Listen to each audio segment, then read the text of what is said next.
Pak Ahmad mengatakan bahwa Kristus itu artinya seorang nabi. Jadi nggak ada masalah ketika orang-orang memanggil Yesus itu sebagai Kristus.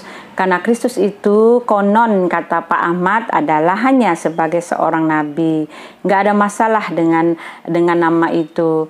Tetapi dengan mengatakan seperti itu, kalau boleh saya beri pendapat Pak, Bapak telah menyalahkan kami semua orang Kristen yang banyak ini. Dengan mengatakan seperti itu, Bapak mau menunjukkan kepada kami bahwa kami semua salah. Orang Kristen itu semuanya salah, yang betul itu cuma Pak Ahmad sendiri. Karena cuma Pak Ahmad yang mengatakan bahwa Kristus itu artinya nabi.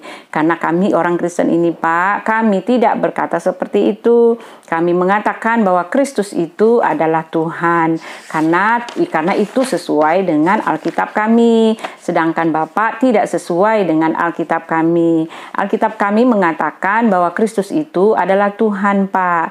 Rasul Lukas mengatakan, hari ini telah lahir bagimu yaitu Kristus Tuhan di kota Daud. Rasul Lukas mengatakan atau menulis bahwa malaikat sendiri mengatakan, hari ini telah lahir bagimu yaitu Kristus Tuhan di kota Daud. Itu yang ditulis di dalam Alkitab. Alkitab kami tidak mengatakan, tidak ada yang menulis bahwa Kristus itu adalah nabi. Dan yang perlu Bapak ketahui adalah yang disebut Kristus atau Mesias itu Pak, memang dulu-dulunya adalah berarti seorang nabi. Pada zaman Raja Daud, Raja Saul dan raja-raja dalam kitab para raja-raja itu Pak, memang Mesias itu berarti bahwa raja yang diurapi, raja dalam sifatnya atau dalam bentuk politis, raja yang memerintah, yang mereka diurapi dengan minyak, lalu karena mereka adalah pimpinan rakyatnya dan juga pimpinan agamanya, mereka bisa dianggap seorang nabi. Contohnya itu Raja Daud Pak. Raja Daud itu murni seorang raja yang diurapi, lalu dia bisa dianggap menjadi seorang nabi. Kami bisa memanggilnya Nabi Daud atau Raja Daud karena dia adalah raja yang diurapi dan dia bisa dianggap seorang nabi. Dan itu ada pada masanya Raja Daud Pak. Tetapi seiring dengan jalannya waktu, ketika bangsa Israel itu jatuh pada tangan Raja Nebukadnezar, karena Elohim telah menyerahkan mereka kepada raja itu, karena dia menghukum bangsa Israel itu, karena bangsa Israel itu telah membelakangi Elohim dan telah mengkhianati Elohim, dan Elohim membatalkan perjanjiannya yang baru, perjanjiannya dengan bangsa Israel itu. Elohim membatalkan perjanjiannya itu dan bangsa itu dibuang ke tanah Babel.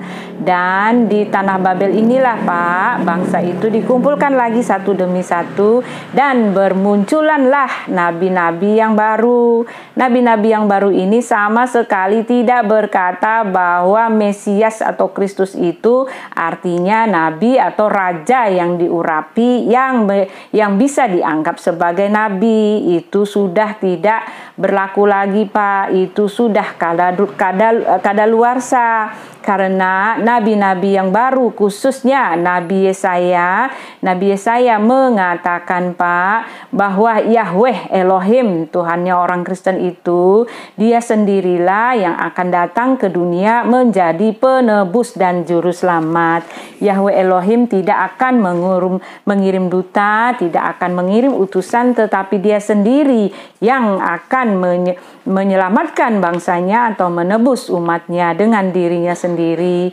Lalu Nabi Yesaya juga mengatakan bahwa Yahweh Elohim itu akan datang dalam wujud seorang anak yang disebut Allah yang perkasa, Bapa yang kekal, Raja damai. Itu loh Pak.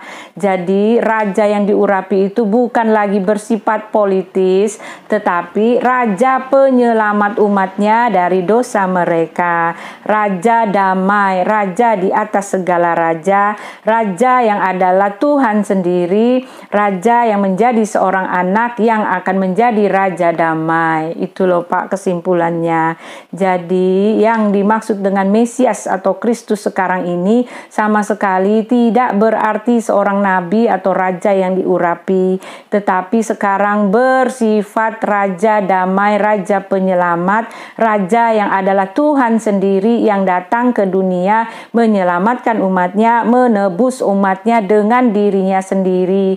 Dia akan datang ke dunia menjadi seorang anak yang adalah Allah sendiri, Bapa yang kekal, Raja damai. Itu loh Pak. Dan Yesus mengaku bahwa dirinya adalah anak Allah, dan Yesus mengaku bahwa dirinya adalah Mesias yang artinya anak Allah yang artinya Allah yang datang ke dunia menjadi seorang anak.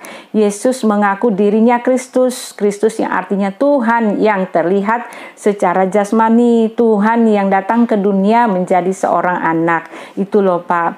Dan di dalam Matius 26, ketika Yesus dihadapkan ke mahkamah agama, ketika dia akan dihakimi, mahkamah besar itu, imam besar itu mengatakan kepadanya, "Demi Allah yang hidup, katakanlah kepada kami, apakah engkau Mesias, anak Allah atau tidak?" Jawab Yesus, "Engkau telah mengatakannya." Itu loh Pak. Jadi Bapak sengawur-ngawurnya dengan mengatakan bahwa Mesias itu artinya nabi. Itu tidak sesuai dengan ajaran kami Pak. Kristus itu artinya Tuhan. Tuhan itu artinya Allah sendiri yang datang menjadi manusia. Tuhan yang terlihat jasmani. Tuhan yang bisa dilihat. Itu loh Pak. Tuhan yang disebut sebagai anak Allah. Karena anak Allah itu artinya Allah yang menjadi manusia, menjadi seorang anak. Memang dia datang lewat kandungan Maria, lewat proses kodrat manusia, dia lahir lewat proses persalinan, tetapi Alkitab dengan jelas mengatakan bahwa yang lahir lewat rahim Maria itu bukanlah manusia yang berasal dari sperma laki-laki, tetapi dari Allah sendiri, dari Roh Kudus. Dialah anak Allah itu Pak, dialah Mesias itu, dialah Kristus itu. Jadi saran saya jangan suka ngaco banget gitu loh Pak.